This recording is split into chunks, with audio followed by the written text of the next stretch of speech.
So hey guys, good morning আর welcome back to my new blog. আজকের guys ব্লগটা খুবই ছোট হবে কারণ আজকের ব্লগ আমি করতে পারিনি। আর শ্রাবণ মাস শুরু হয়ে গেছে আমাদের, তো সেরকম বাইরে কিছু খাওয়া যাবে না, সবকিছু নিরামিষ। আজকে আমি প্ল্যাটিনাটাকে নিয়েছিলাম তেল ভরতে। আর এখন তো E20 জন E85 স্যাংশন হচ্ছিল, তার জন্য এখন পাওয়ার পেট্রোল আমাকে ভরতে হচ্ছে কারণ আমার এই বাইকে সাপোর্ট করে না E20ও। তারপর গাইস আমি চলে গেলাম একটু অফ রোডিং করতে। এটা আইরনের নিচের রাস্তাটা, যারা আইরনে থাকো তারা চিনবে, রঘুনাথগঞ্জের লোকেরাও চিনবে। তো আইরনে ওটা দিয়ে যাচ্ছিলাম আর ভালো লাগছিল রাস্তাটা, মানে অফ রোডিংও হচ্ছিল। আর এটা হচ্ছে লালখান্দিয়ারের ব্রিজ, এই জায়গাটা লালখান্দিয়ারে তো বলা হয়ে গেছে। ব্রিজে একটু কিছুক্ষণ দাঁড়িয়ে আমি ভিডিও করছিলাম। আর ভালো ওয়েদারটা, খুব মিষ্টি ওয়েদার ছিল, বৃষ্টি বৃষ্টি একটু।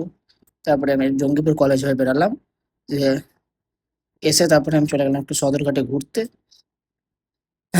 সদরঘাটে এবার একটু একা একা বসেছিলাম, আমার একটু একা থাকতে ভালো লাগে বেশি। দিয়ে বসে তারপরে বাড়ির দিকে গেলাম, তো বৃষ্টি শুরু হয়ে গেছিল।